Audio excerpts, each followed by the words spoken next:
para poder memorizar, ¿verdad? Entonces hay que hacer mucha aplicación práctica de esto para que podamos grabar.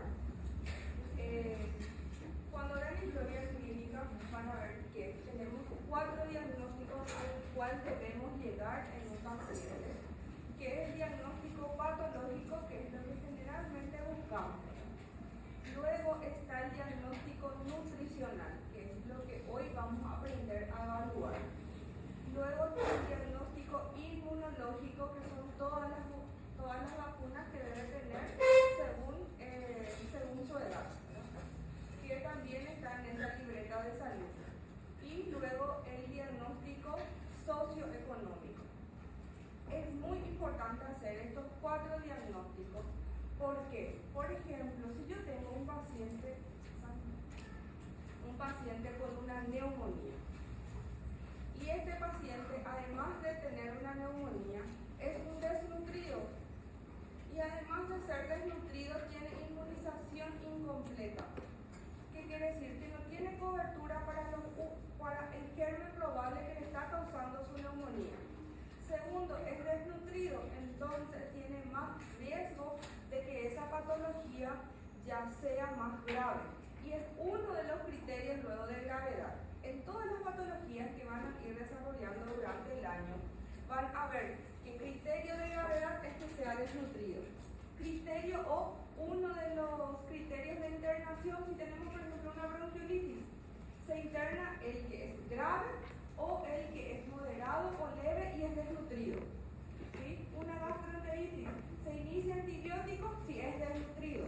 Entonces, llegar al diagnóstico de su estado nutricional es indispensable para el pediatra.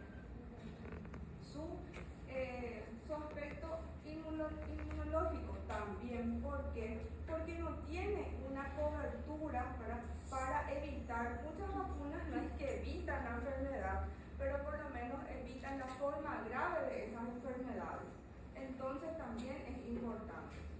Y el nivel socioeconómico, muy importante también. Si llega tarde se queda enfrente, no tiene más lugar allá con el equipo de fondo.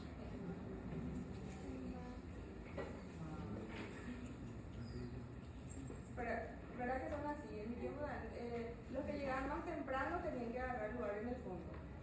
¿Por qué? Bueno, solamente acá las chicas quisieron sentarse enfrente.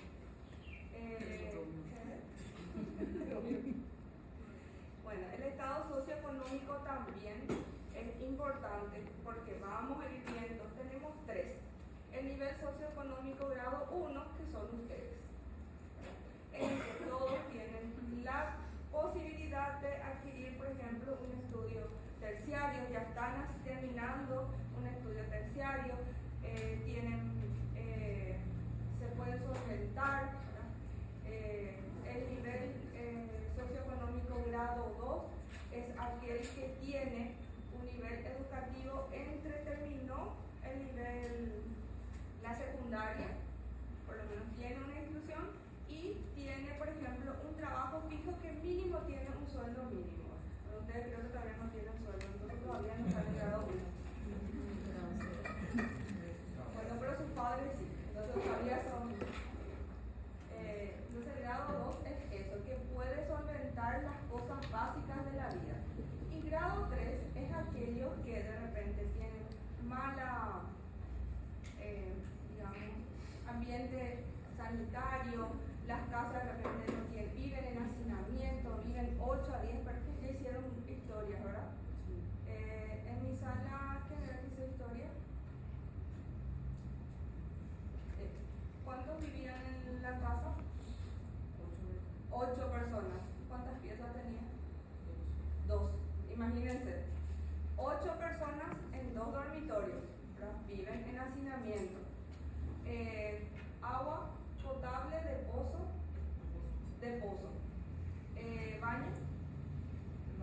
Baño moderno. Muchas personas, nos vamos como 10 cuadras, un poquito hacia el fondo acá, luego entonces sería más hacia el fondo sería Villa 23 de octubre, pasando un poquito más, ya comenzamos a encontrar estas casas, ¿verdad? estas casas que son de repente personas que viven en hacinamiento, no tienen piso, no tienen agua potable.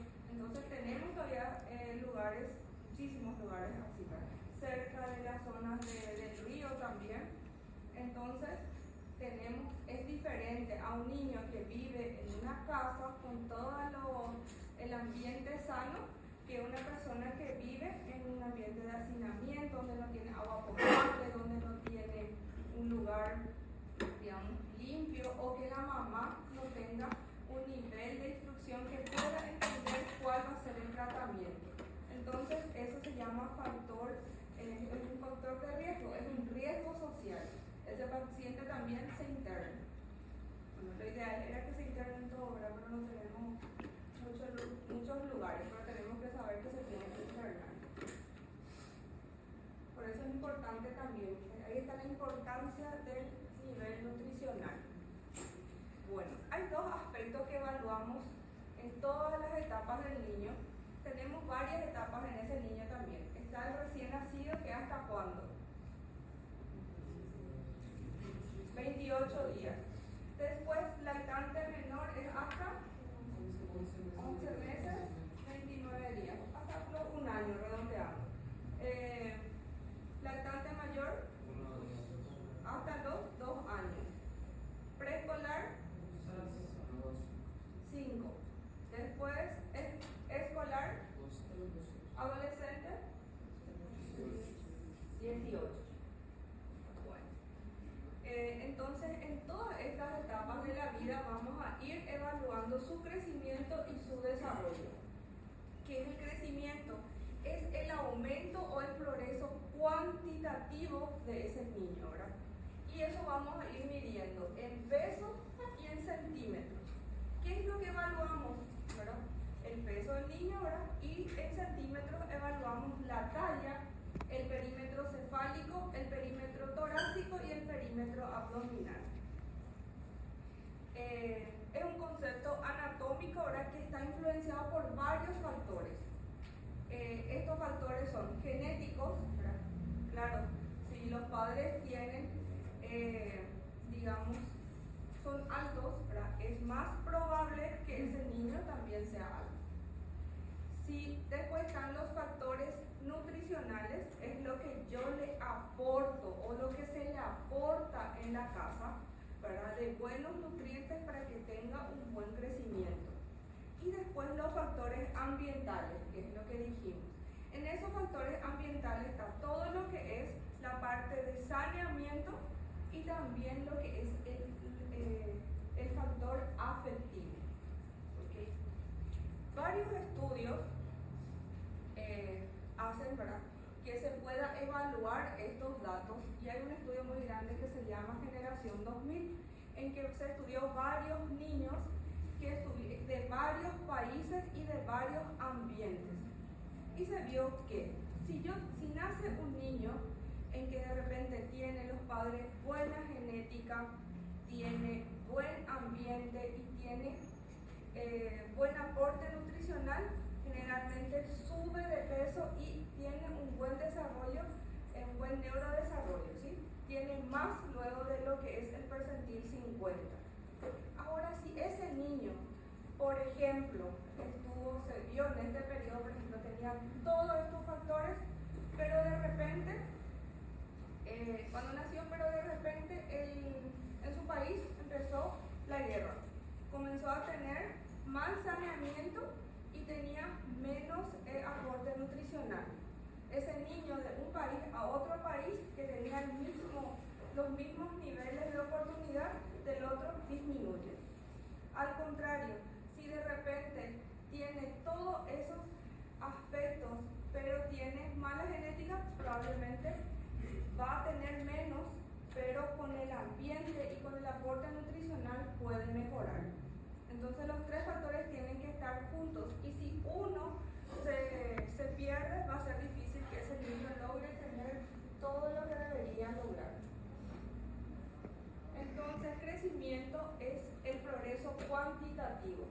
En cambio, el neurodesarrollo, el desarrollo es el proceso cualitativo. son todas las habilidades que una persona tiene que adquirir en el proceso a lo largo de la vida, ¿verdad? Y para cada edad hay ciertos hitos que debe ir adquiriendo.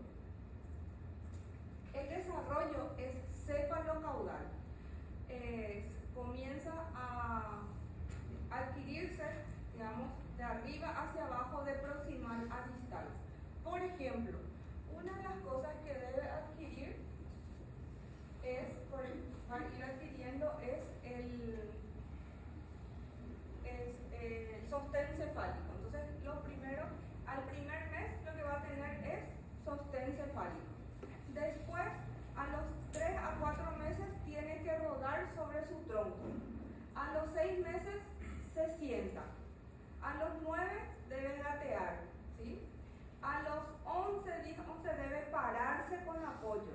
Y a los 1 año promedio debe caminar. Los que tienen hijos, 1, 2. Entonces lo que tienen le va a ser más fácil estudiar neurodesarrollo porque se van a ir a mirarle a su bebé después lo que ella quiere. Y a los demás van a tener que mirarle a su sobrinito, a su hermanito, al hijo de la vecina, pero va a ser la única forma de ir evaluando el neurodesarrollo, ¿sí? Y van a ver que todos los procesos que tienen que ir adquiriendo.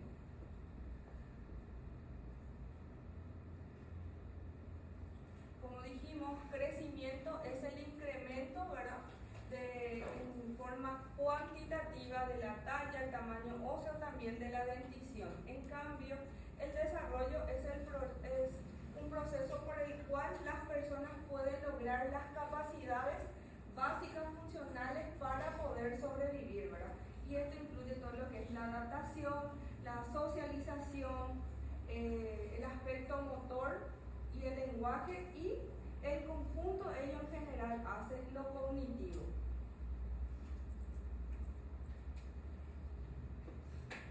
Lo que dijimos, los factores que influyen en el crecimiento están los genéticos y luego están los factores ambientales, que son los nutricionales, socioeconómicos y el emocional.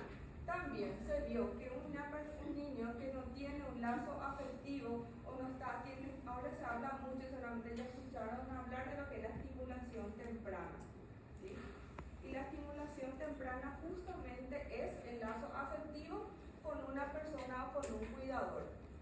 Ese lazo afectivo es lo que estimula, ¿verdad?, el sistema límbico y hace que esa persona pueda tener un bienestar, y ese bienestar hace que pueda desarrollar todas sus funciones, tener un buen neurodesarrollo y también tener un buen estado nutricional. Hay un programa en el ministerio que se llama los 1000 días de vida, que son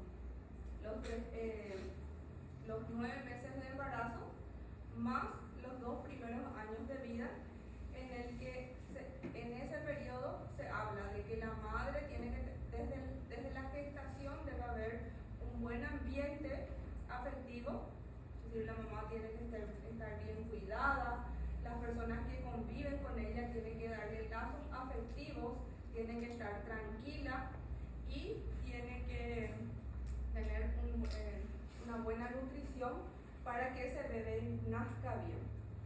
Luego, en los 2 primeros años de vida, también tiene que tener todo ese aporte. Y se vio que en esto, todo niño que tiene esos 1000 primeros días de vida, porque desde el momento que se concibió ya es un ser vivo, ¿verdad? Entonces, los primeros 1000 días de vida, si fue bien cuidado, se ve que va a tener mucho más chances de ser un adulto sano. Y todo esto son los que influyen directamente, ¿verdad? Las condiciones ambientales, que tengan los recursos sanitarios básicos, una vivienda adecuada, que también otro factor de riesgo que tenemos es domicilio alejado. ¿Qué significa domicilio alejado? Que alejado de un puesto de salud, ¿verdad?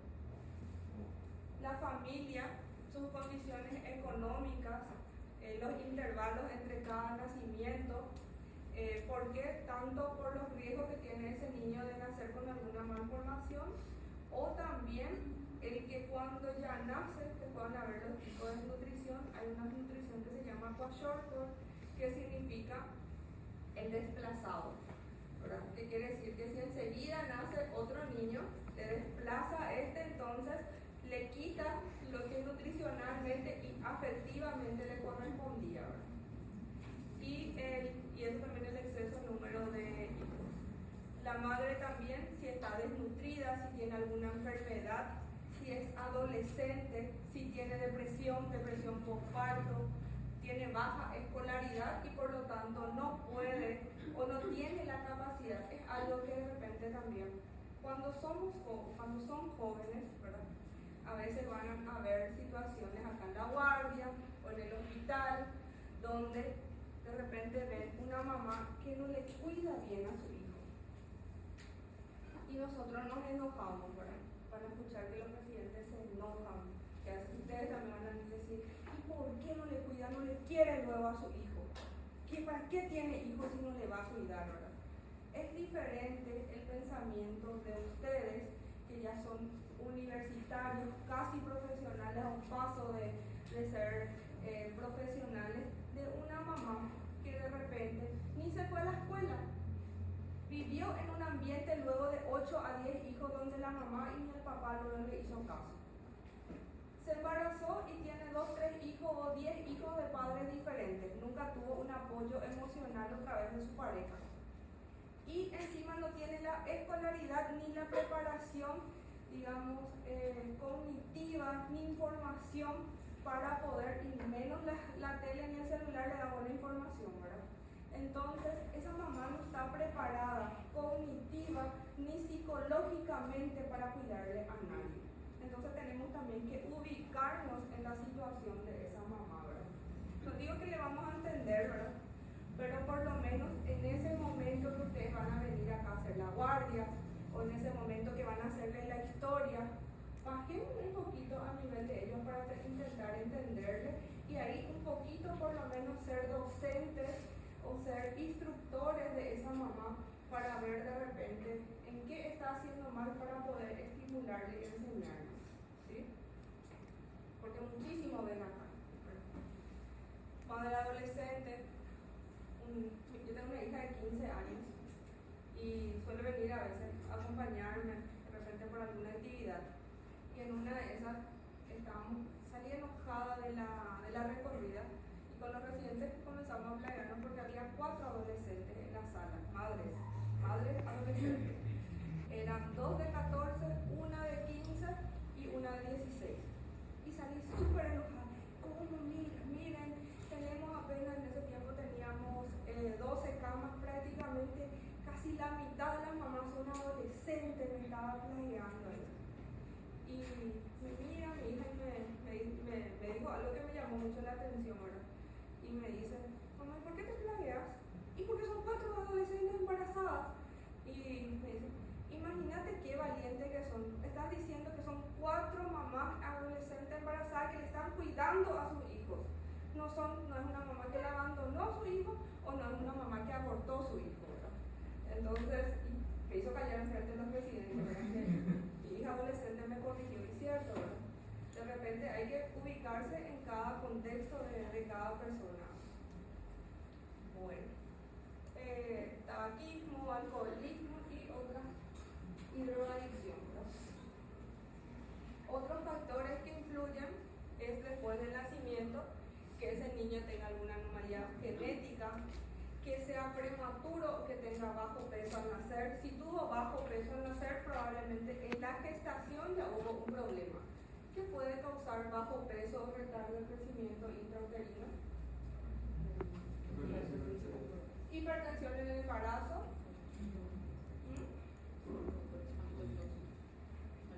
Hábitos tóxicos, que la mamá sea alcohólica, drogadicta, a tabaquismo. Después,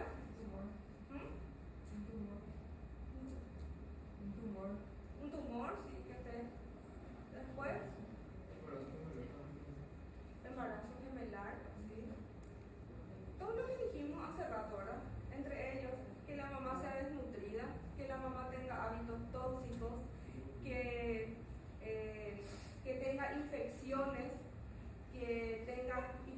presión arterial, que tenga un tumor. ¿Qué quiere decir? Que si el niño nació de término y es de bajo peso al nacer, o si es prematuro y tiene bajo peso al nacer, quiere decir que durante toda su gestación ya tuvo un sufrimiento fetal. ¿Sí? Entonces es un niño que ya sufrió durante la gestación. La prematurez, también ausencia de la lactancia materna, les van a dar la clase también de lactancia materna. Comienzo precoz de alimentación complementaria. Enfermedades adquiridas recurrentes. Ese niño que dice la mamá no puede subir de peso porque cuando sale de una enfermedad tiene otra vez otro. ¿Sí? Va consultando, va internándose de forma recurrente. Y las carencias afectivas, otra vez.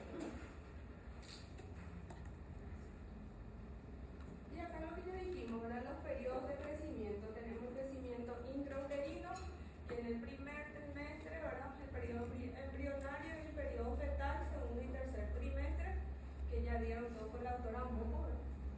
Ella siempre la acá, ¿verdad? ¿Van a querer como a la doctora Moco?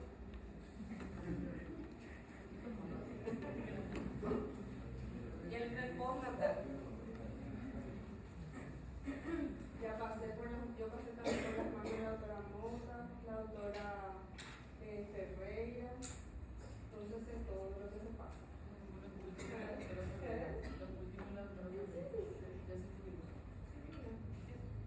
Bueno, está bien. Bueno, entonces la antropometría, la diferencia entre conmigo y la doctora Lidia Ferreira es que yo les prefiero a las chicas y no les defiendo a los muchachos. Porque me traumé con la doctora. Mi esposo es mi compañero de facultad. Y nuestro motivo de pelea era porque en el examen venía la doctora Ferreira. ¿Qué te falta? Le decía, ¿verdad? Y agarraba y le decía, y entonces yo había hablado. Doctora, yo también no me acuerdo. Ay, no, tengo amnesia. Yo no me recuerdo de nada. Entonces, ¿quién es su preferido? Ah, sí, su preferido eran los hitos. Entonces, alguien le quería era hito. Por ejemplo, su preferido era Arturito. Hace 20 años atrás fue era flaco y lindo.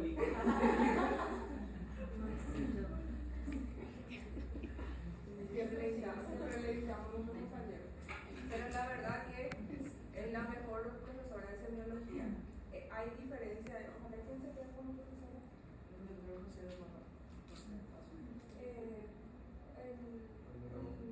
Cardiólogo, sí. Está. Entonces para una pausa para despertarnos. Bueno, antropometría es lo que vamos a hacer desde el nacimiento. Peso, talla y perímetro cefálico. ¿Sí? Y todo esto vamos a ir relacionando con las tablas que ya le pasé a la compañera. Ese es el instrumento que van a usar todos los días. Yo soy de la antigua. Yo sé que todos ustedes son tecnológicos y tienen todo en su celular. Pero de preferencia, ¿por qué? Porque durante la recorrida o durante el examen al paciente, ¿verdad?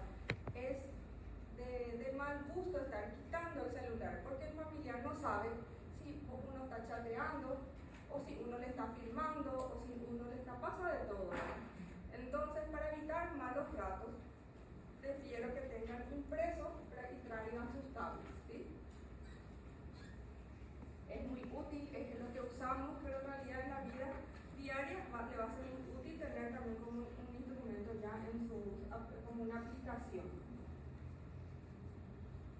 Entonces, las medidas antropométricas, peso, talla y las circunferencias. El peso.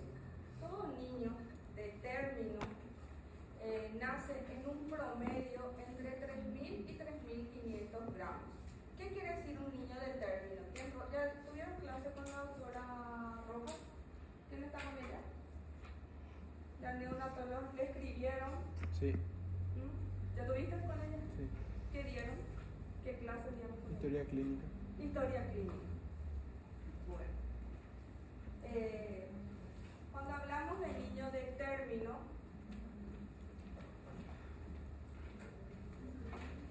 decimos que niño que nace entre 37 y 41.6 semanas es de término, ¿sí? Los que están por debajo de 37 son de pretérmino y los que están más de 41, quiere decir 42 semanas, son de posttérmino, ¿sí? En realidad es así.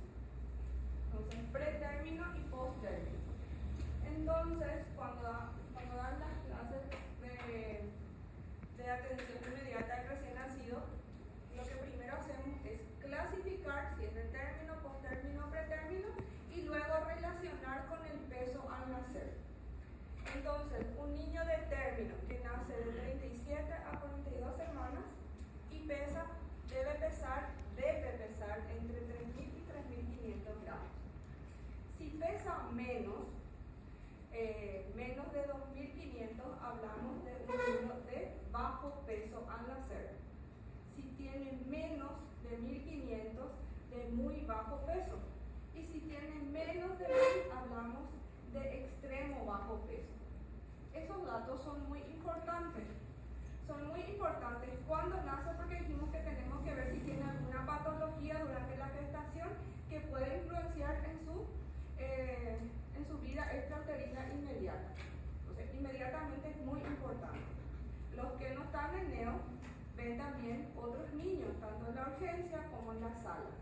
Allí es importante que en la historia debe decir estos datos.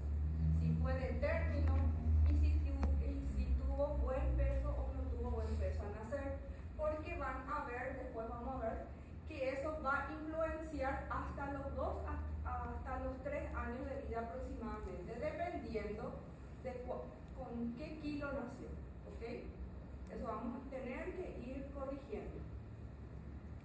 Bueno, ahora vamos a ubicarnos en el de término. Es de término, tiene que nacer con 3.000 a 3.500 gramos. Está bien. Nació con 3.000 gramos, de término nos tranquilizamos. Luego le tenemos que hacer los controles que generalmente se le hacen a las 48 horas de vida, después a las 1 semana de vida, a los 15 días y después ya es mensual. ¿Qué es lo que evaluamos ahí? ¿Qué vamos a evaluar en cada control? Porque la mamá dice, y tengo que venir todos los meses. ¿Qué se evalúa? El peso, la talla, queremos ver si está creciendo bien. Y también vamos a evaluar su desarrollo. Y tenemos que saber cuánto debo subir. En el primer trimestre, quiere decir que en el primero, segundo y tercer mes de vida, debe subir entre 25 a 30 gramos por día, que equivale en un mes a 900 gramos aproximadamente. En el segundo trimestre sube 20 gramos por día, que equivale a 600-700 gramos por mes. En el tercer trimestre 10 a 15 gramos por día, que es alrededor de 500 gramos por mes. Y en el cuarto trimestre 10 gramos por día, que equivale a 300 gramos. Ven que en los primeros meses crecen mucho más rápido y después se van lenteciendo.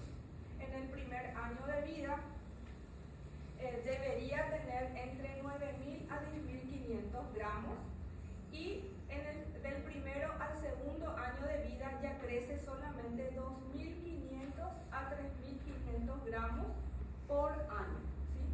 En el primer año tendría que subir como 7 kilos aproximadamente, ¿verdad? En el segundo año de vida ya 3.500 aproximadamente. Y en el segundo a quinto año de vida ya sería 2 kilos por año. Va disminuyendo, ¿sí? Hay un periodo entonces de crecimiento rápido, que es los primeros meses de vida, después un poquito más lento, que es hasta la etapa preescolar, y se va enlenteciendo prácticamente en la etapa escolar. Y luego hay se acelera otra vez en la adolescencia, ¿sí? ¿Cuáles son nuestros instrumentos? Nuestros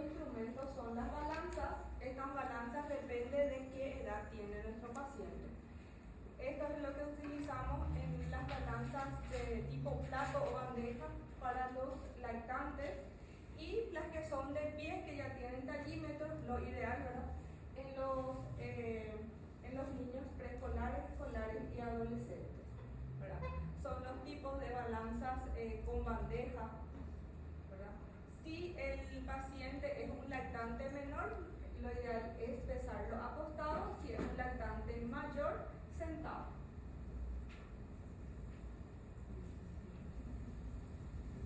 La evaluación de crecimiento es muy importante, porque vieron que tenemos un parámetro de cuánto tiene que subir por mes, y es tan importante hacerlo mensualmente, porque en el primer mes debería subir 900. Tiene un bebé que nació con 3 kilos, en el primer mes tiene un 3 kilos 900, tranquilo. En el segundo mes subió 800, estamos bien también. Mi mamá dice, sí, está creciendo bien luego, entonces nunca más viene a la consulta. Y luego viene cuando tiene 8 meses. Había sido que desde ese momento ya el otro mes subió 300, el otro mes subió 100, el otro mes no subió luego. A los 8 meses llegamos, el niño ya está desnutrido. Entonces no pudimos hacer ese seguimiento, y por lo tanto no pudimos intervenir en el factor que estuvo alterado. En cambio, si vino en el primer mes 900, en el segundo mes subió 800 y en el tercer mes subió 300, ¿qué pasa acá? Vamos a ver. Luego, de repente tiene una mala técnica de lactancia materna, no, la mamá comenzó a trabajar y dejó de darle su leche, y le dejó con un cuidador que le está preparando la leche, a veces no le está preparando de la forma adecuada, ¿sí? Entonces el bebé a veces se está enfermando a repetición. Hay enfermedades que son silenciosas por el cual el niño no sube de peso. ¿Quién se acuerda de esa? ¿Cuál es un motivo del cual el niño no sube de peso, Lucía? ¿Qué enfermedad? ¿Que le gusta la autora Vale?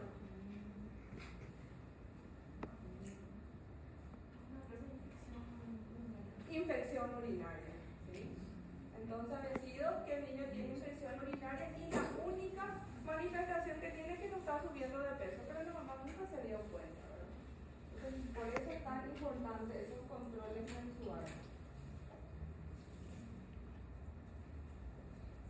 Al nacer tiene un promedio de 3.000 a 3.500 gramos por día. Nace con ese peso, perdón.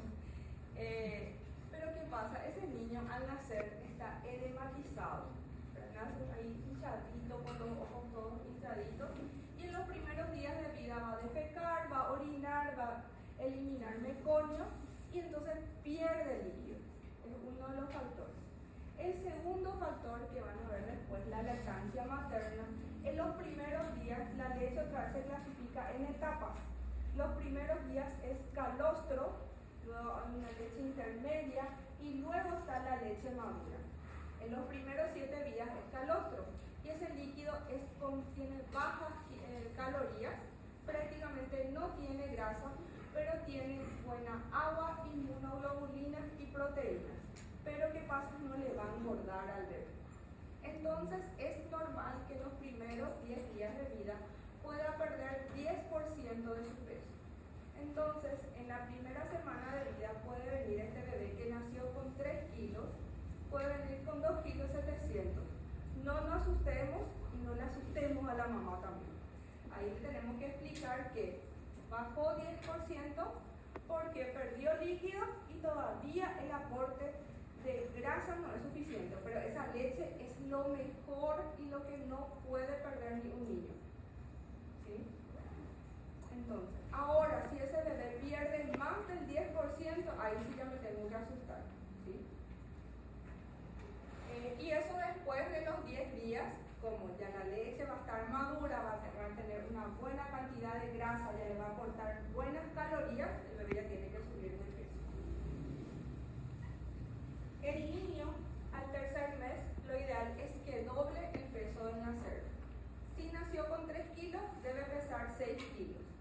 A los 1 año debe triplicar. Si nació con 3 kilos, debe tener 9 kilos. Si nació con 3 kilos 500, debería tener 10 kilos 500, ¿sí? Y desde el segundo año hasta la pubertad,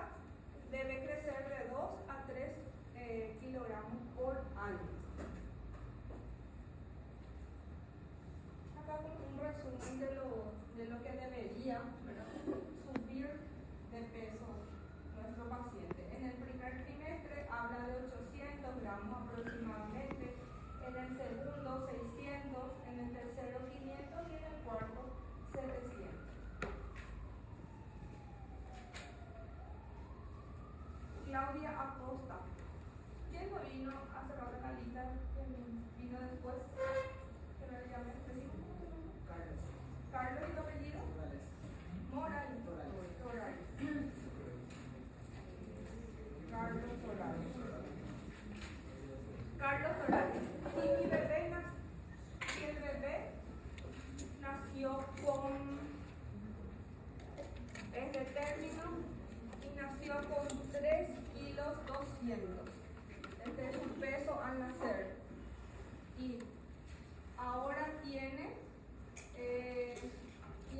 2 meses. ¿Cuánto es el peso que debería tener mi paciente?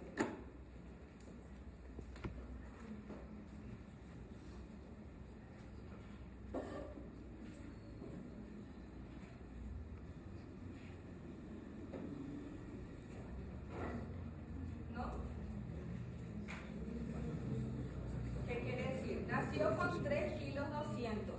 Dice que por cada mes, en el primer trimestre, sube 800. A los un mes 800 y al segundo mes 800. ¿Cuándo es entonces? 1200 más 1600. 4800. Entonces ese niño debería pesar 4 kilos 800. ¿Sí?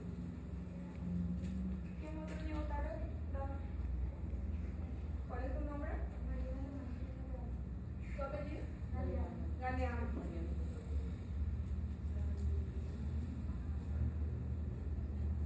Otro paciente, María de los Ángeles. María de los Ángeles.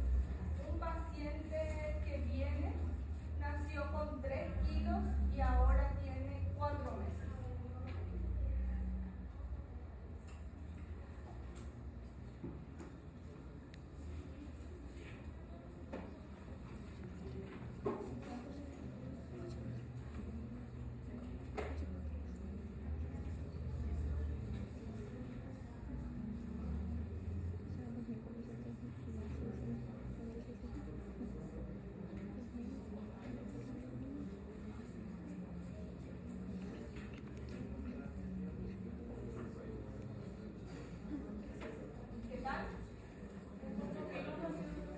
Con 3 kilos.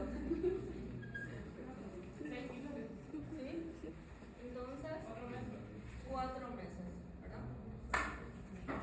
4 meses y nació con 3. ¿Qué quiere decir? Que en el primer mes 800, 800, 800 y en el tercer trimestre 600. ¿Cuánto? 6 kilos. Confío en su matemática porque yo no estoy calculando. ¿Sí? ¿Otro que llegó tarde? Nadie más quiere decir que llegó tarde. Al que me dice le voy a poner presente. ¿Tu nombre? Maldonado. Maldonado Max. Paciente de 8 meses. 8 meses. Que nació con 3 kilos 500.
tablas. Otra cosa que quiero que tengan calculadora, pero no de las del celular, ¿sí? Entonces las recorridas todo con sus calculadoras también. Después vamos a ver, se calcula, esto es el peso ideal. Por ejemplo, este es el 8 kilos 700 es el peso ideal de ese niño. Y vamos a relacionar con su peso real. Y el porcentaje que le falta, vamos a ir, ¿de acuerdo? Eso se clasifica otra vez, ¿sí? Enseguida vamos a ver eso, vamos a llegar a eso. Bueno, otra cosa que tenemos que hacer es, ¿se acuerdan que le dije que podía ser de término, de pretérmino, verdad? Entonces tenemos que evaluar también su edad gestacional.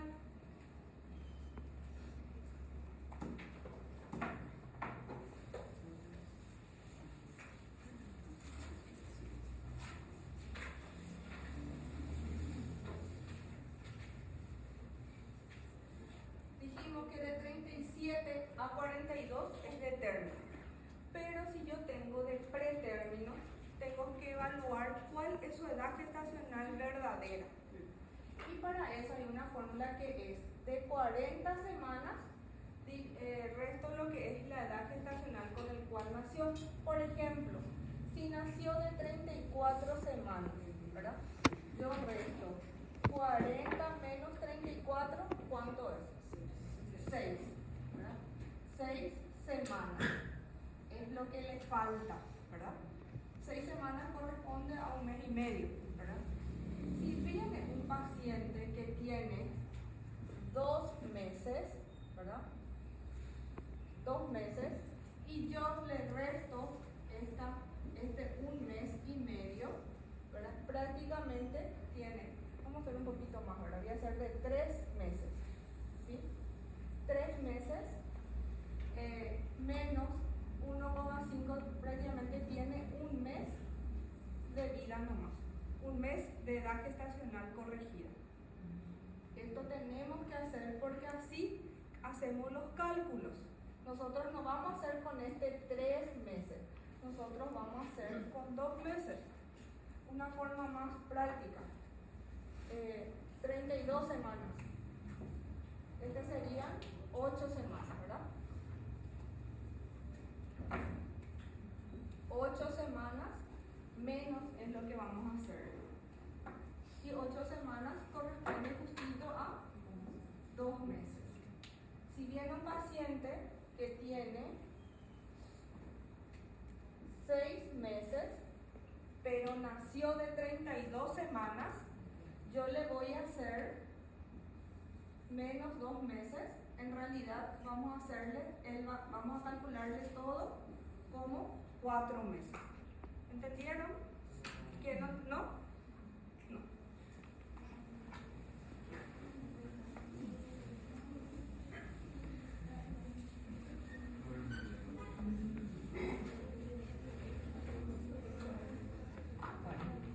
Hacemos 40 menos. Si el paciente nació de 36 semanas, 40 menos 36, 4 semanas. Pero viene a su consulta, ¿cuál es tu nombre, doctora? Rosa. Viene a su consulta con la doctora Rosa y le cuenta que él era prematuro y era de 36 semanas y 4 semanas corresponde a 1 mes, ¿verdad? Pero viene a su consulta a los 4 meses. Ella le conoce a los 4 meses. Y yo todo vamos a ver que vamos a ir evaluando su desarrollo y su crecimiento, todo lo que ustedes vieron. ¿Cuánto debería pesar a los 4 meses? Tenemos que hacer el cálculo, ¿verdad? Pero ella no va a hacerle con 4 meses, porque tenemos que corregir, va a ser menos 1 mes. En realidad vamos a hacerle con 3 meses. ¿Entienden? ¿Sí? Y ahí es lo que vamos a utilizar estas fórmulas. Si tenemos, ¿alguien más llegó tarde? ¿Su nombre? Luz. ¿Y dónde es? Núñez.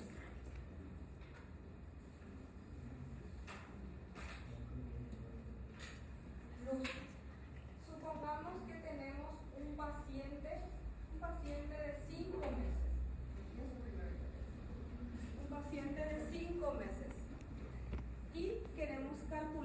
cuál es su peso ideal, vamos a utilizar esta fórmula.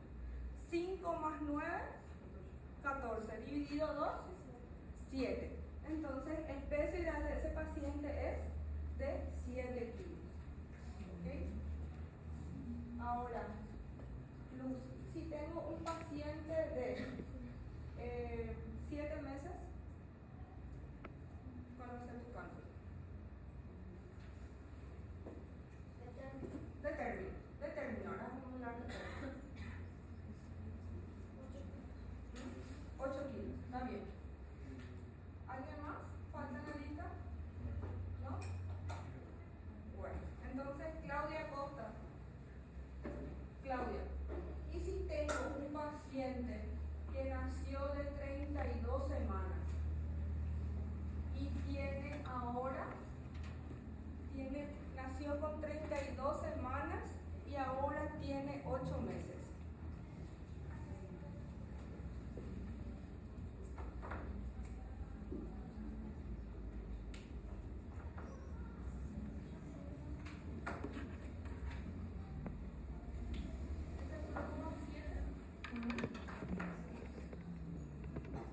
¿Con qué le calculo?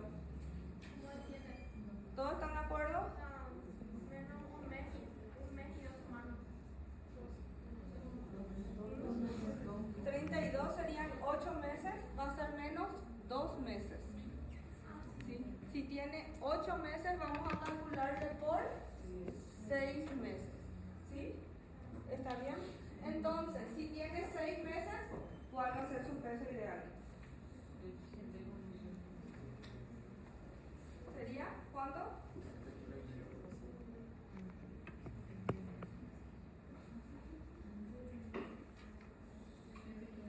7 kilos 500, ¿sí? ¿Se entendió? Bueno, eso sería en meses. Si mi paciente tiene entre 1 y 6 años, la fórmula ya es edad por 2 más 8. Lucía, ya le pregunté. Nelson Barrios. Nelson, si el paciente tiene 3 años, ¿cuál es su peso ideal? 14. Está bien. Y si mi paciente tiene entre 7 y 12 años, hay dos fórmulas. Para mí la más práctica es del 3. Victoria Barrios. Si el paciente tiene 5 años, ¿cuál es su peso ideal? 18.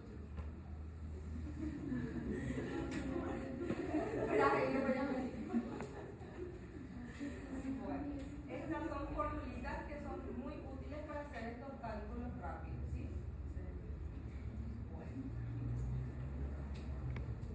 Después vamos a aplicar lo que dijo porque es importante todo esto, hacer el cálculo del peso y compañía, porque ahí vamos a aplicar la regla, la tabla de Gómez, que es para saber el porcentaje de pérdida.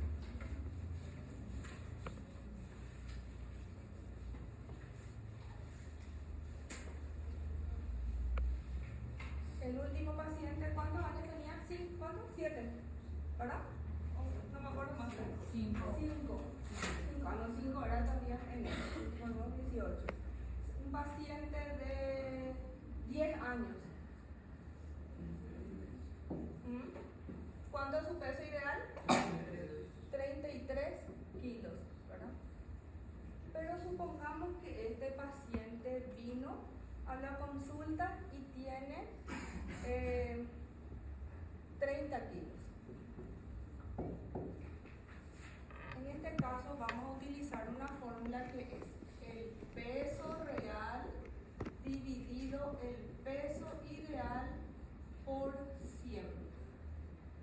Entonces mi peso real es 30 dividido 33 por 100, ¿cuánto me da? Calculen. 30, en realidad 30 dividido 33 por 100. 90,9. Él tiene tiene 90,9% del peso ideal. ¿Cuánto le falta para tener el peso ideal? 9,1%. Este es el porcentaje de pérdida de peso que tiene. Otro paciente, un paciente de 9 meses, ¿cuánto es su peso ideal? 9. Entonces su peso ideal es 9. Y este paciente viene con 6 kilos. Hacer entonces 6 dividido 9. 66,6 es el porcentaje de peso que debería tener. ¿Cuánto le falta para tener su peso ideal? Entonces 33,4 es su porcentaje de pérdida de peso. ¿Por qué es importante esto? Porque acá entonces vamos a clasificarle al paciente. La pregunta que hizo el compañero.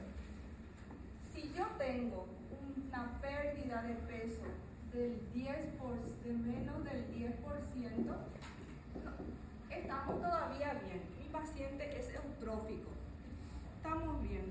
El paciente que él dijo creo que era su peso ideal era 8,700 y vino con 8,600. Quiere decir que es mínimo su pérdida, ¿verdad? Entonces estamos bien todavía. Ahora, si su pérdida es entre 10 y 24%, ya estamos en una desnutrición leve. Si es entre 24 y 40%, que es este segundo, el primer paciente era 9,1%, ¿verdad? Ese entonces es eutrófico. Ahora, el segundo paciente era 33,4%. Entonces, este ya es una desnutrición moderada. Y si es más del 40%, hablamos de una desnutrición grave. Por eso utilizamos estas tablas. Ahí está tu pregunta. ¿Sí? Bueno, eso es todo hablando de peso. Ahora la talla. ¿Sí? ¿Cómo se califica en caso de que sea un año 8 meses? Un año, 8 meses. Utilizamos, este podemos utilizar el de 2 años. Recién nació talla. La talla, ¿se acuerdan que en peso era 3.000 a 3.500? Lo ideal. En el de término, lo ideal es que tenga 50 centímetros. En el primer año de vida, lo ideal es que tiene que crecer 25 centímetros. Debería tener entonces 75 centímetros. Y de 1 a 2 años va creciendo ya 1 centímetro por mes. A los 2 años probablemente va a tener 50% de la talla final. Pero todo esto siempre es relativo, dependiendo de, ahí podemos intervenir. Cuando tenemos talla baja, significa que hay una desnutrición de larga data. Cuando la talla ya está afectada, quiere decir que su desnutrición fue lenta, progresiva y afecta la talla. Entonces hay que intervenir, una buena nutrición. Y de los 4 a 6 años crece ya 3 centímetros por año. ¿Qué utilizamos? Utilizamos el podómetro, que es el cuando es acostado, y el talímetro cuando es parado. ¿Sí? Tenemos la forma de medir. Y acá también tenemos formas. ¿A quién no le gusta más? ¿Quién estudió medicina para no hacer matemáticas? Llegaron a pediatría, ¿verdad?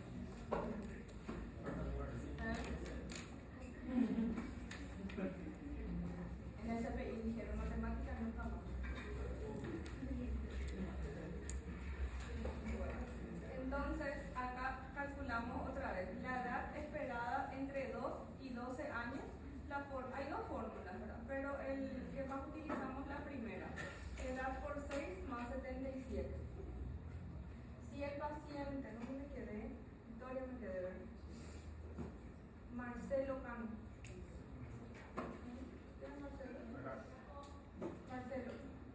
paciente de 5 años, ¿cuál es su talla ideal?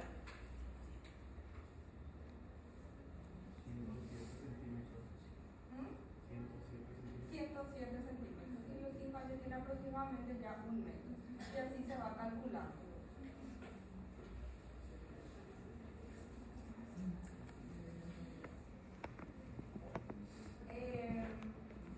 Acá les voy a mostrar primero lo que es, luego lo que tenemos que evaluar también es el perímetro cefálico. El perímetro cefálico hay que medirse desde la apófisis occipital, ¿verdad?, hasta por arriba de los arcos ciliares, de la forma correcta. Y hay que medirlo semisentado, no acostado. Se hace al nacer y después se va haciendo también los controles hasta los 3 años. El niño al nacer generalmente tiene 35 centímetros, es el perímetro normal. Cuando está por debajo del percentil, entre el percentil 5 y 10, ¿qué quiere decir? Lo voy a explicar enseguida, significa que tiene riesgo de microcefalia. Si está por debajo del percentil 5, hablamos de microcefalia. Y lo mismo, si está por arriba del percentil 90, hablamos de macrocefalia. Tenemos tablas, y son esas tablas que le pasé a la compañera, ¿verdad?, que si pueden abrir. ¿Tienen para abrir? O por lo menos de duplas.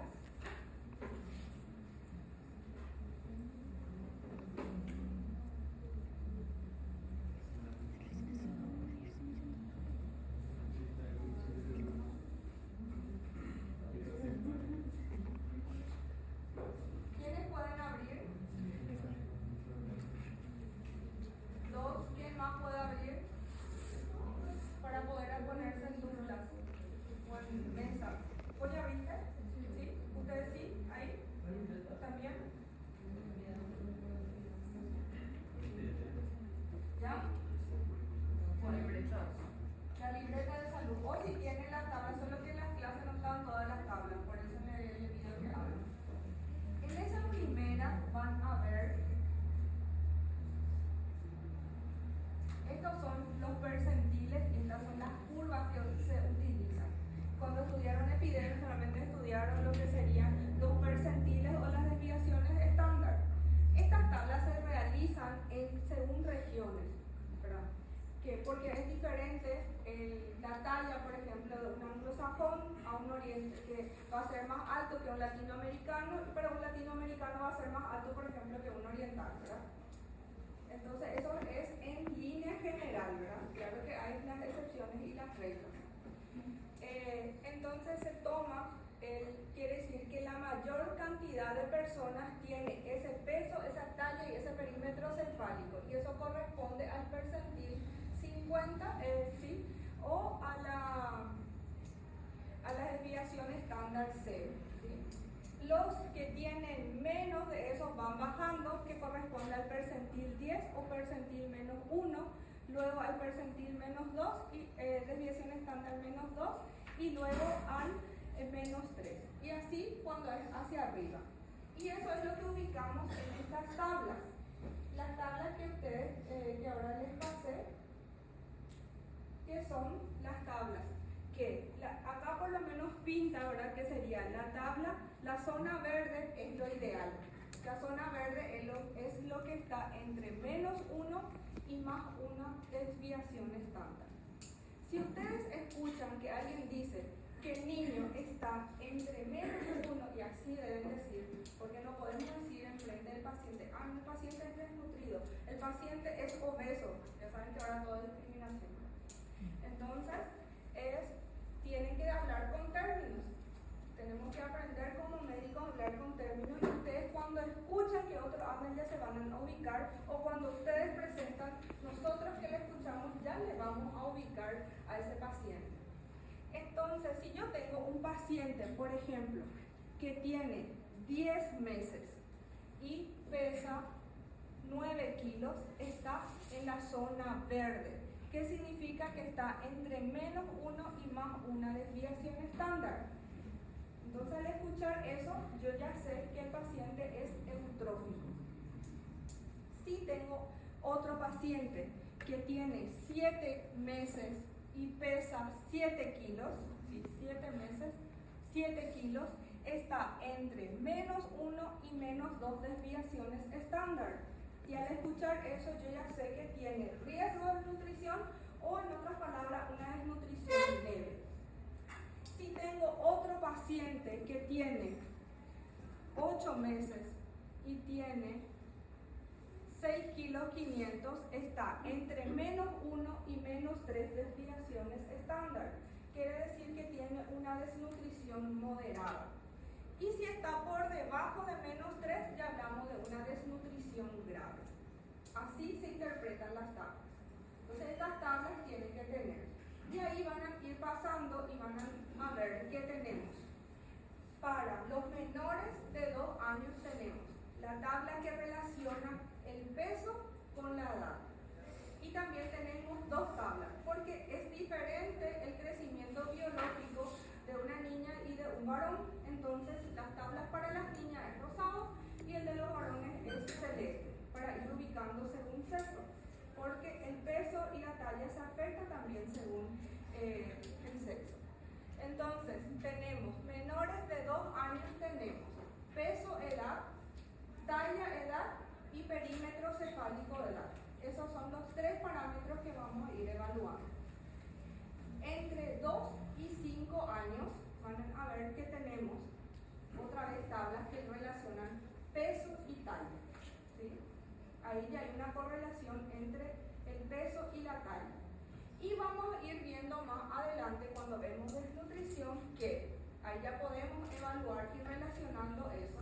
Por ejemplo, si está alterado el peso y la talla, entonces hay una desnutrición armónica, ¿verdad? Si de repente solamente está afectado el peso, significa que el bebé tiene una desnutrición aguda. Si está alterado solamente la talla, o si quiere decir que es una desnutrición crónica.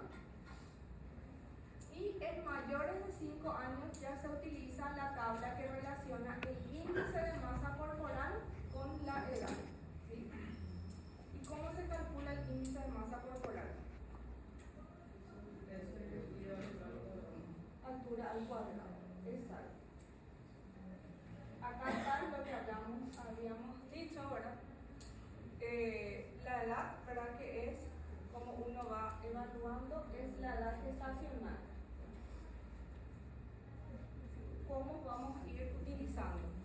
¿Se acuerdan que hablamos del peso con el que nace? Lo ideal era 3.000 a 3.500. Si nace con menos de 2.500, hablamos de bajo peso. Y vamos a hacerle las correcciones de su edad gestacional hasta los 1 año de vida. Si el bebé era prematuro y nació con menos de 1.500, vamos a hacerle la edad gestacional corregida hasta los 2 años. Y si tiene extremo bajo peso, vamos a hacerle la edad gestacional corregida hasta los 3 años. ¿Sí? Por eso es importante aprender a hacer la edad gestacional corregida.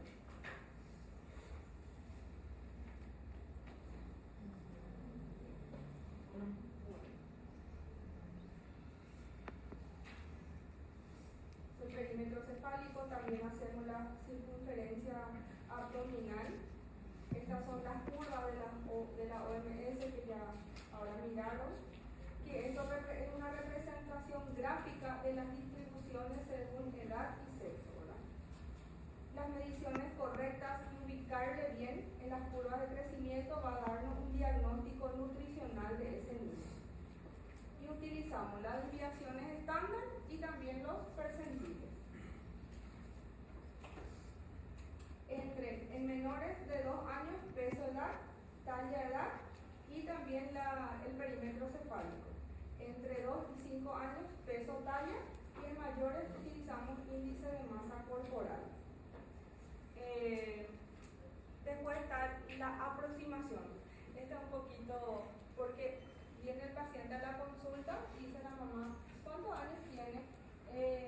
Casi 5, para tipo no te dice si tiene meses, por ejemplo, casi 5 meses, ¿verdad? ¿Y cómo calculamos entonces eso? La aproximación de meses cumplidos, que sería el mes cumplido más 1 a 10 días. Por ejemplo, si tiene 5 meses, 4 días, sigue siendo 5 meses. Vamos a hacerle el cálculo de 5 meses. En la tabla vamos a ubicarle en 5 meses.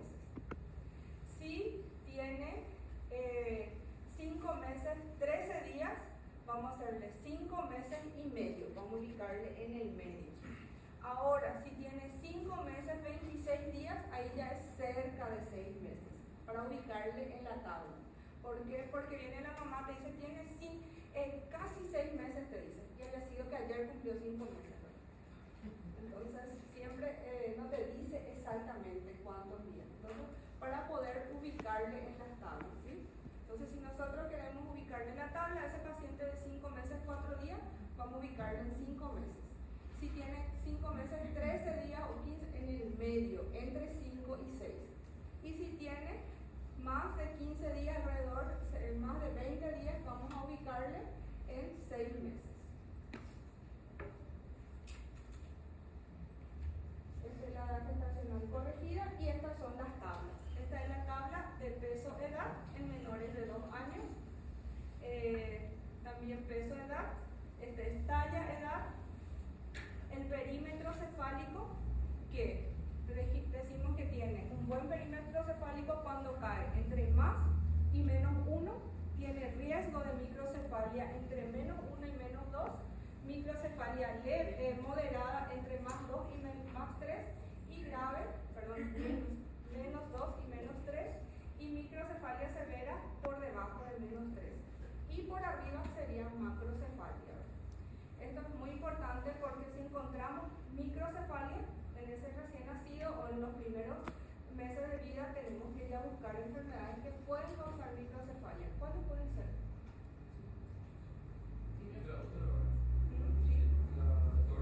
TORCH, toxocitometalovirus, rubeola y Zika. Tenemos muchos. Y macrocefalia hay que buscar también TORCH y también alguna malformación congénita. Este es peso-talla, la talla-edad también, y el índice de masa corporal que relacionamos con la edad del paciente. ¿Okay? Bueno, chicos.